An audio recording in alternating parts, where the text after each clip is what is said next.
इसमें बदलने के लिए थोड़ा टाइम लगता है। अब बार बार उसको फीड करना पड़ेगा, मुझे 4 बजे उठना है, 4 बजे उठना है, ऐसा फीड थोड़ा बार बार करना पड़ेगा, तब हो सकता है। और एकाग्रता यदि तीव्र है तो एक बार से भी हो जाता है। बहुत स्ट्रांगली आपने ये कर दिया तो एक बार से हो जाता है। लोग बोलते हैं ना, हम सुबह उठ नहीं पाते हैं, सुबह उठ नहीं पाते हैं, हमको ये परेशानी होती है, ऐसा होता है वैसा होता है। उनको बोलना है कि वो जो फ्लाइट के लिए, ट्रेन के लिए टिकट लेते हैं जाने के लिए कहीं, वो 12,000, 15,000, 10,000, 20,000 लगा करके टिकट ले रखा है।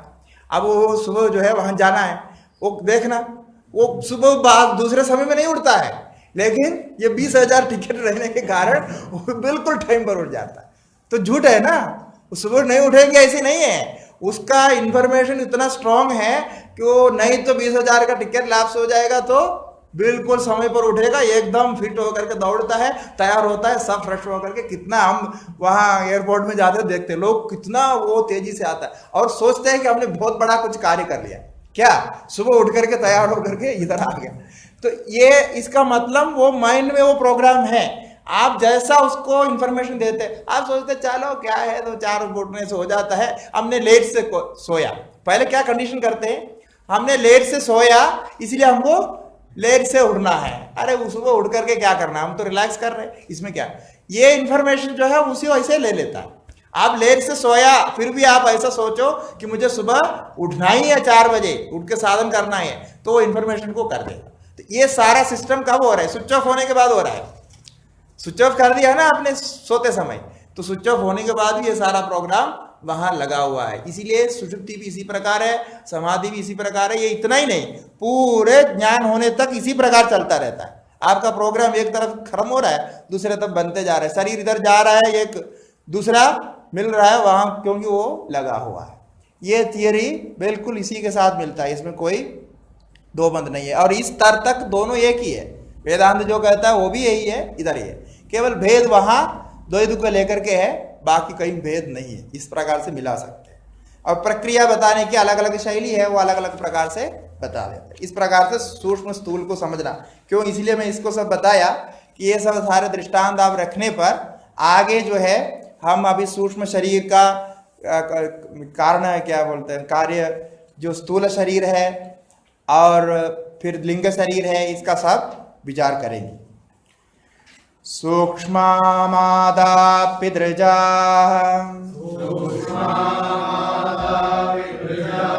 सह प्रभुदैस्त्रिधा विशेषा स्युः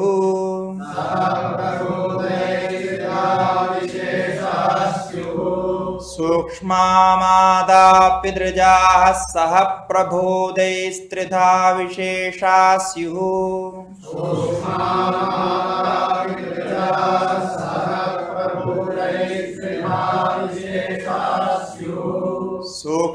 सूक्ष्मास्तेषां नियता मादापिदृजा निवर्तन्ते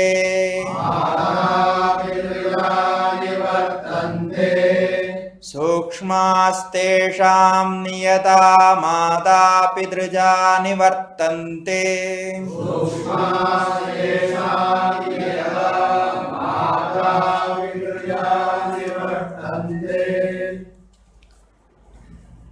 ये जो पहले कहा गया विशेषों का और कुछ परिणाम बता रहे हैं। अवान्तर विशेष, अवान्तर भेद, उनमें पहले अन्वय देखिए। सूक्ष्माः मादापितृजाः प्रभूदैः सह विशेषाः त्रिधा स्युः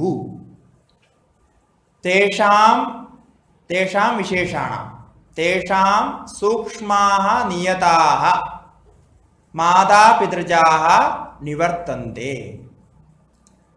तो ये श्लोक और आगे आने वाले श्लोक 2-3 श्लोक है जो और बहुत मन जिसमें विवाद चलता रहता है और संशय चलता रहता है, नहीं समझ में आता है। और आध्यात्मिक शास्त्र और जो साइंस के बाद साथ में विरोध और उनका अलग अलग प्रत्युत्तर सब होता है। और जितने नास्तिक है सब उसी के ऊपर बोलते रहते हैं, ये कैसा होता है, वो होता है। तो ये इस विषय पर सारे विचार है ये तीनों श्लोक में। तो बहुत कुछ आपको उसका उत्तर मिल जाएगा कैसे होता है ये। तो बोलते हैं ये जो विशेष है ना, विशेष का प्रकार बताएंगे तो 3 प्रकार का परिणाम होता है। सूक्ष्माः मतलब सूक्ष्म शरीर, सूक्ष्माः का अर्थ है सूक्ष्म शरीर, और मादा पितृजाः मादा पिताओं से उत्पन्न, इसका मतलब स्थूल शरीर। इससे क्या हो गया कि सूक्ष्म शरीर माता पिताओं से उत्पन्न नहीं होते, उनको माता पिताओं की जरूरत नहीं सूक्ष्म शरीर की उत्पत्ति के लिए, एक सूक्ष्म शरीर की एक विशेषता है।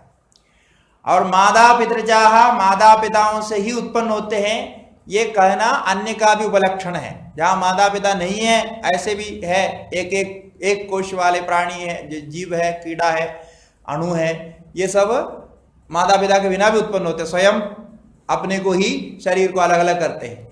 तो ये भी ले लेना है, सारे को उपलक्षण दे देना कि सूक्ष्म को छोड़ के जितने भी स्थूल है वो माता पितृजाः माता पिताओं से उत्पन्न होते हैं। और प्रभूत ही, ये प्रभूत होते हैं आकाशादि पंचभूत, और पर्वत आदि जो पांच भौतिक कार्य, पर्वत है, नदी है, ये जो कुछ दिखाई पड़ता है ये सारे मिला करके प्रभूत कहा गया है। आकाश आदि पंचभूत और पर्वत आदि सारे कार्य जिसको हम प्रकृति आदि जो बोलते हैं दिखाई पड़ता है। त्रिथा विशेषाः स्युः, ये 3 प्रकार के विशेष कहे गए हैं, ये सब विशेष के अंतर्गत है कहना चाहते हैं। इनमें ये क्यों कहा, इनमें बोलते हैं ये जो दोनों तीनों में सूक्ष्माः तेषां नियताः, इन विशेषों में सूक्ष्म जो शरीर है, सूक्ष्म देह है, अभी अभी बताया सूक्ष्म देह है, वो नियत होते हैं, नित्य होते हैं, स्थायी होते हैं, इनको नष्ट करना आसान नहीं है। जो वस्तु स्थूल में रहेगी, स्थूल में रहते समय उसको नष्ट किया जा सकता है, सूक्ष्म में रहते समय नष्ट नहीं किया जा सकता, बहुत मुश्किल है। अब जैसा कोई भूत प्रेत होगा ना, वो भूत प्रेत आकर के लड़ाई करेंगे तो आप उसको तलवार से कितना भी बड़ा शूरवीर हो नहीं कुछ कर सकता, वो चिल्लाते रहेगा। हाँ, तो ऐसा हुआ था जो अर्जुन के महाभारत में कोई कथा है। तो जंगल में गया तो कोई राक्षस लोग भूत के रूप में आकर के, मतलब वो दिखाई नहीं पड़ता था, उनको अटैक किया, तो उन्होंने चिल्लाने लग गए युधिष्ठिर आदि कि यदि हिम्मत है तो स्थूल रूप में आओ, स्थूल रूप में आएंगे तो हम लड़ाई करेंगे, सूक्ष्म रूप से कैसे करेंगे, नहीं होता है। तो इसीलिए सूक्ष्म होने के पहले आपके वश में है सब कुछ, जो कुछ आप कार्य कर रहे हैं वो सूक्ष्म हो गया ना, फिर आपके वश में नहीं रहता, ये ध्यान रखना। इसलिए सूक्ष्म होने के पहले रोक सको तो रोकना चाहिए। वो सूक्ष्म हो गया, अंदर चला गया तो वापस नहीं आएगा। यहाँ हमारे कंप्यूटर के फीडिंग में, हमारे इसमें जो अपलोड करते हैं ना, दोनों में अंदर है। यहाँ अपलोड हुआ तो एकदम जल्दी आप उसको डिलीट नहीं कर सकते, या कंप्यूटर में अपलोड हुआ तो आप डिलीट करना चाहते कर सकते हैं, आपके हाथ में है। यहाँ नहीं हो सकता है, ये तो बहुत सुरक्षित जगह पे चले जाते हैं। ऐसे कई जो है उसमें सुरक्षा रहती है, सुरक्षा कवच रहता है, उनको सब निकाल के वहां जाना पड़ता है, और उसके लिए आपको बहुत ध्यान भजन करना पड़ेगा, जन्म जन्मांतर तक साधन करना पड़ेगा, तब जाकर के वो जो फीड हुआ है उसको निकाल सकता है। इसलिए बहुत खतरनाक है ये। इसलिए सूक्ष्म में जाने वाले, आप देखिए स्थूल में जब कार्य करते समय आपको थोड़ा बहुत बदलाव किया जा सकता है तो उसमें बदलाव कर देना चाहिए। वहां अपने अभिमान को छोड़ सकता है, छोड़ करके बदल देना चाहिए, लेकिन गलत वासना को, गलत विचार को अंदर जाने नहीं देना चाहिए। सच में इसको यही, अभी यहाँ क्या है, थोड़ा बहुत आप अभिमान को चोट लगेगा, या हो सकता है आपके शरीर में भी चोट लगे, कोई परेशानी भी हो सकता है, स्थूल में कुछ कुछ हो जाता है, लेकिन उतना सहन कर सके तो अच्छा है, क्योंकि वो यहीं तक रहेगा। लेकिन उसी के विरुद्ध में आपने गलत व्यवहार किया, गलत आचरण किया, विचार को गलत ढंग से पेश किया, दूसरे से शत्रुता की लड़ाई की, वो किया, ये किया, सारे नेगेटिविटी को लाया, तो ये सारे अंदर जाएगा तो वो बड़ा खतरनाक है बाद में वो फिर। इसीलिए शत्रु वास्तव में उनको परेशान, आप शत्रु को मारेंगे ना, शत्रु को परेशानी नहीं होती है जितना आपको बाद में परेशानी होने वाला है। ये दिखाई नहीं पड़ता, इसलिए बोल रहे हैं रोको रोको मत करो, ये इसलिए बोलते हैं क्योंकि आप सोचते हैं मैंने इसको मार दिया और उसको 4 गाल दे दिया, वो हो गया, उसको हमने अपमान कर दिया, इसको ये कर दिया, देखो हमारा क्या नहीं कर सकता है, ऐसा सोचता है। तो जब ऐसा सोचेंगे तो ये सोचना हो तो उसको कर दिया, हो गया, जो हो गया हो गया, बाद में उन्होंने आगे पीछे कर दिया, आपको कर दिया, नहीं कर दिया, कुछ भी हुआ। लेकिन जो संस्कार आपका अंदर गया ना, ये जो ईगो के साथ, ये इमोशन के साथ, फीलिंग के साथ जो अंदर गया, वो पूरा सीधा अंदर जाके बैठेगा और वो बाद में ऐसे स्थिति आपको पैदा करेगी जिसमें इसको नष्ट करने के लिए आपको ऐसे रिएक्शन करना पड़ेगा, कहीं ना कहीं घूम फिर करके आपके पास भी आता है। वो कभी कभी ऐसे ही होता है, जो नेगेटिविटी को नष्ट करने के लिए दूसरे एक नेगेटिविटी को उत्पन्न करना पड़ता है, वो उत्पन्न हो जाता है। इसका मतलब ये जो स्टोर किया है ना, वो ऑलरेडी उत्पत्ति के द्वारा उत्पत्ति के लिए तैयार हो गया, वो बीज के रूप में आ गया, उसमें परिणाम शुरू होना वही उसकी प्रक्रिया है। परिणाम शुरू हो जाता है और धीरे धीरे ऐसे परिणाम की स्थिति में ले जाके लगाएगा, तब आपको याद आएगा अरे मैंने ऐसा किया था उसको, इसलिए हमको ऐसा हो रहा है। ऐसा याद आता है कभी कभी, लेकिन कभी कभी लोगों को याद भी नहीं आता। जो सात्विक व्यक्ति, अच्छा व्यक्ति होगा, उसको याद आ जाएगा हमने ऐसा किया उसको, इसलिए हमको ऐसा हो रहा है। और बिल्कुल ऐसे ही होगा समान रूप से। वो आप किसी प्राणी को करो, मनुष्य को करो, अन्य प्राणी को करो, किसी प्राणी को करो, क्योंकि अन्य प्राणी कुछ बोल नहीं सकते। मनुष्य के करने से कम उसका रिएक्शन तो दिखाई पड़ेगा। अन्य प्राणी या पेड़ पौधे जिसको है वो करते हैं, रिएक्शन तो दिखाई नहीं पड़ेगा, और वो और ये होता है क्योंकि उसके स्थिति पे आपको पहुंचा देगा। हाँ, इसीलिए ये नित्याह का सूक्ष्म जितने परिणाम हैं वो सारे नित्य होते हैं। ये कंपैरेटिवली नित्य है, मतलब आत्यंतिक नित्य नहीं है। जब तक इसका परिणाम क्या है तब तक वो रहेगा, अनंत काल तक। हमारे हिसाब से तो अनंत काल तक रहेगा ऐसा। सूक्ष्म तेषाम नियता मादा पितृजाह निवर्तन्ते, बोलते हैं मादा पितृ जो है शरीर उत्पन्न होता है, ये उत्पन्न होते रहते हैं, नष्ट होते रहते हैं, ये तो आते हैं जाते हैं, तो इनकी इतनी चिंता करने की आवश्यकता नहीं है, विनष्ट हो जाता है। तो इस प्रकार से ये परिणाम में 2 विभाजन को कर दिया। ये इसमें सूक्ष्म का नियत और मादा पितृज को अनियत ऐसा कहा। पूर्वोत्पन्नमसक्तं नियतं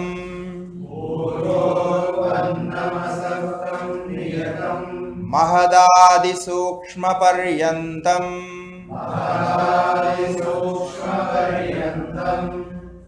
पूर्वोत्पन्नमसक्तं नियतं महदादि सूक्ष्म पर्यन्तं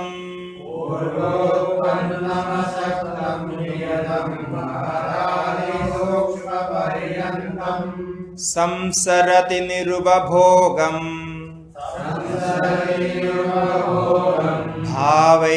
भावैरधिवासितं लिंगम्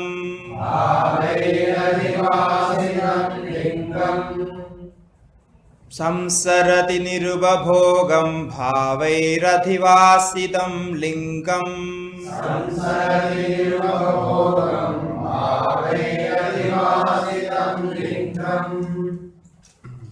यहाँ लिंग शरीर को कहा है, और पहले जो कहा है 3 विशेष का परिणाम, उसमें सूक्ष्म स्थूल 2 शरीरों के बारे में कहा है। यहाँ ये लिंग शरीर और सूक्ष्म शरीर में शास्त्र में बहुत जगह समान प्रयोग किया है। सूक्ष्म शरीर और लिंग शरीर में भेद नहीं रखा है, इसीलिए दोनों में कंफ्यूजन होता है।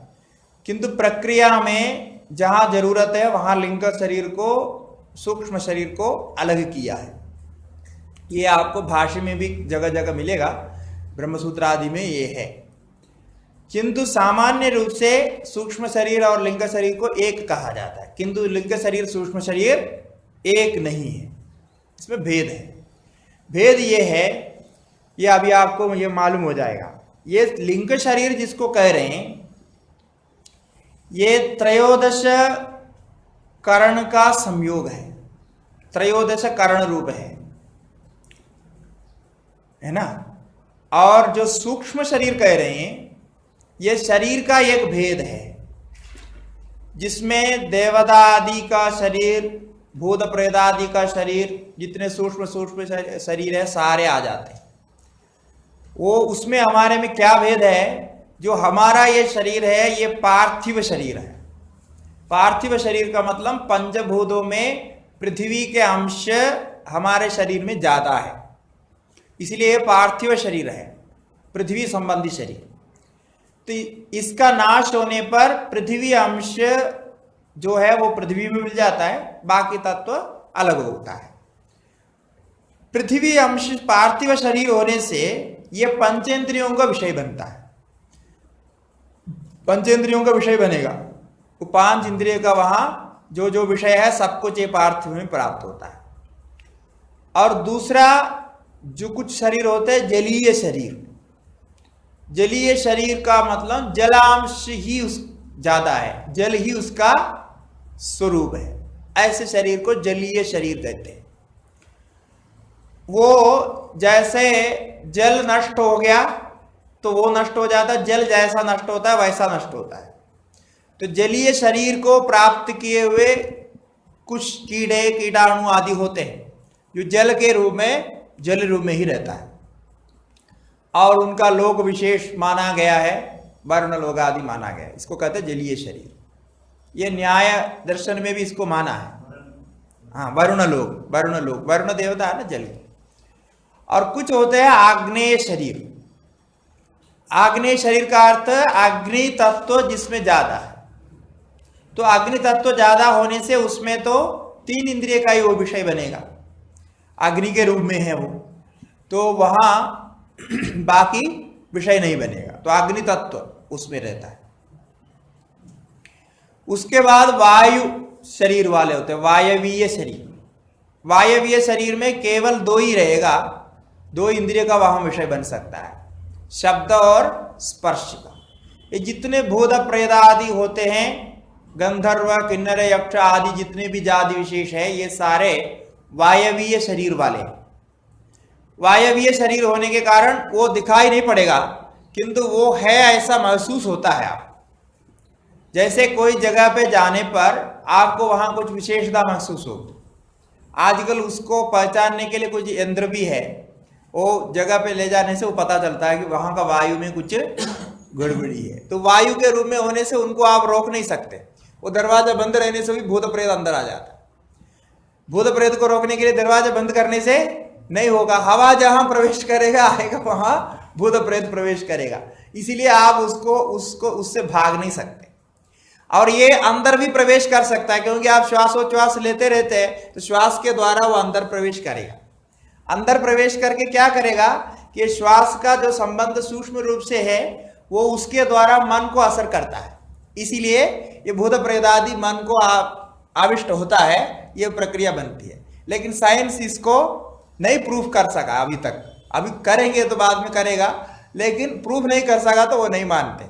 जो भूत प्रेत आदि से आविष्ट होकर के पागल होता है उनको भी पागल ही मानते हैं, और जो ब्रेन के खराबी से, दिमाग खराब होने से कई नट जो है वो हो गया, उससे भी पागल मानते। दोनों पागल में थोड़ा अंदर तो रखा है, किंतु उनको समझ में नहीं आया ये दूसरा पागलपन कैसा होता है।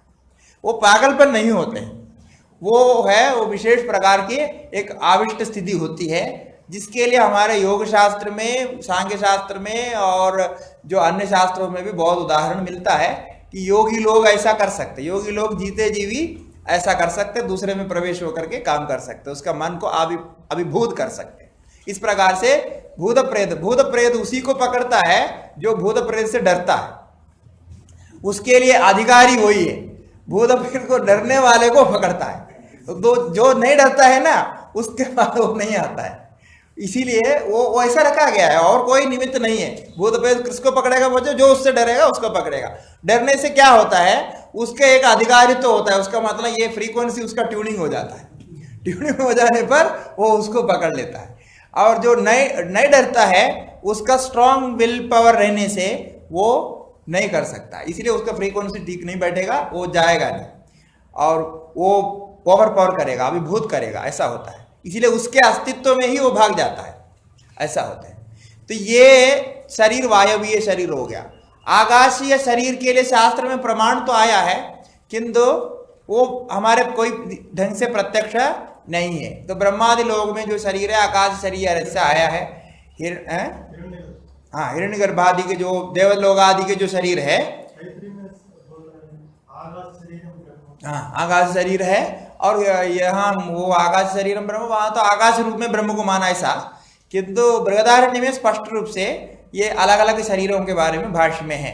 तो आकाश शरीर को भी बनता है। आकाश शरीर कैसा बनता है ये कोई शास्त्र का कोई विषय नहीं है, केवल आपको शास्त्र से मानना पड़ेगा कि आकाश ही इसका रूप है और कुछ नहीं, तो सर्वत्र व्यापक रहेगा। जैसे आकाश सर्वत्र व्यापक है वैसा रहेगा। हमारा तो इसके चर्चा के विषय में या कोई यंत्र के द्वारा दिखाने के विषय में वायु से नीचे जितने शरीर है इसका सब हो सकता है, वायु से नीचे जो भी है अलग अलग स्तर पे वो हो जाएगा। अब यहां वो सारे क्या हो गया, सूक्ष्म शरीर हो गया। कहने की इसीलिए हमने बताया कि ये पार्थिव शरीर जो हो गया इसको हम कह रहे हैं स्थूल हमारी भाषा में। इनकी भाषा में क्या है, जिसको हम सूक्ष्म कह रहे हैं वो भी विशेष का कार्य है। विशेष का कार्य बता रहे ना, विशेष का कार्य विशेष से संबंध रहता है। विशेष मतलब उसमें कुछ ना कुछ इंद्रिय गोचरत्व तो है, वह किसी प्रकार इंद्रिय गोचर वो होता है और विशेष स्थिति में होता है, वो अलग बात है। सामान्य जो भूत है वो दिखाई नहीं पड़ता, आंख का विषय नहीं है, किंतु वो फीलिंग का विषय है, ऐसा होता है, उसके फीलिंग हो जाता है, तो वो उसी से द्वारा संबंध करता है और तत्त इंद्रिय का विषय वो बनेगा जो जो स्थिति में है। ये सारे सूक्ष्म शरीर होते हैं। और ये लिंग शरीर जो है सूक्ष्म शरीर को और स्थूल शरीर को, हम जिसको स्थूल शरीर कह रहे हैं ये स्थूल शरीर, ये सूक्ष्म शरीर को स्थूल शरीर को दोनों को लेकर के काम करता है, दोनों में प्रवेश होता है और उसी में काम करता है। ये लिंग शरीर है, इसको शरीर कहा जा रहा है लेकिन वो शरीर नहीं है, ये महत्त्व अहंकार, ये करण, एकादश करण ये जुड़ा हुआ है। तो ये इतने को जो मानते हैं यही लिंग शरीर का रूप है। कोई कोई तन्मात्रा को भी उसमें मानते हैं लिंग शरीर में, कोई नहीं मानते। तो उसी को कह रहे पूर्वोत्पन्नम, वो सबसे पहले उत्पन्न हुआ। अब यहां ये भेद ध्यान में रखना, क्योंकि ये भेद के ऊपर ध्यान नहीं देने से आपको कंफ्यूजन हो जाएगा।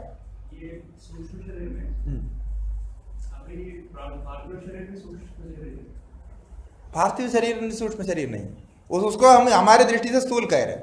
अभी हमारे दृष्टि से जो सूक्ष्म है उसको बताएं। हाँ, वो सूक्ष्म शरीर नहीं है, वो लिंग शरीर है। इसके अंदर सूक्ष्म शरीर नहीं है, लिंग शरीर है।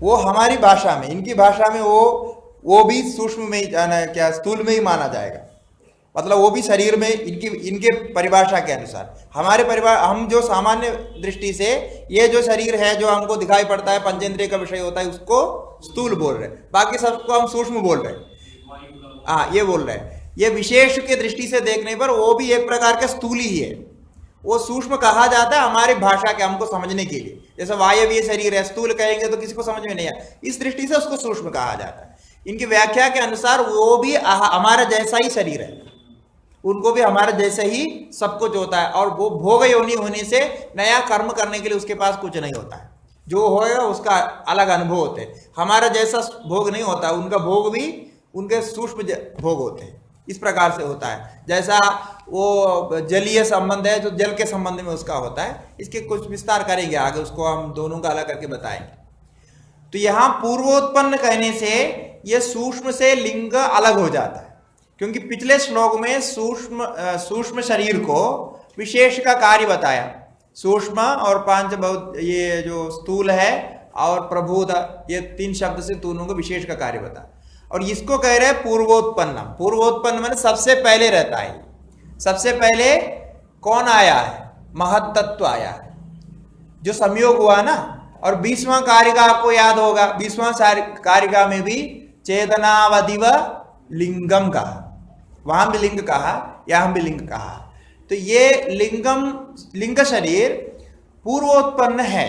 पूर्वोत्पन्न का अर्थ ये महत्तत्व के रूप में है और हरेक प्राणी के जो कर्म फल है उसको बीज के रूप में धारण किया हुआ है, सारे उसके बीज के रूप में धारण में उसकी व्यापकता है। वो व्यापकता के कारण ही वो सर्वत्र जो जो कर्म के अनुसार उसको परिणाम होना है उसको वो प्राप्त कर लेता है। जैसे सूर्य प्रकाश सर्वत्र व्यापक रहता हुआ जो जो स्थिति में उसको करने को मिलता है उस स्थिति में उसका कार्य होता है। कोई पौधे में कुछ कार्य कर देता है, पानी में कुछ कार्य और करता है, पत्थर में और कार्य करता है, और दूसरे में दूसरा कार्य करता है। इस प्रकार से अलग अलग होता है। इसके बारे में कुछ विस्तार बताएंगे, किंतु यहां आपको दोनों को अलग मानना है, क्योंकि एक तो बाद का कार्य है सूक्ष्म शरीर और ये सर्वप्रथम कार्य है, इसलिए पूर्वोत्पन्नम कहा।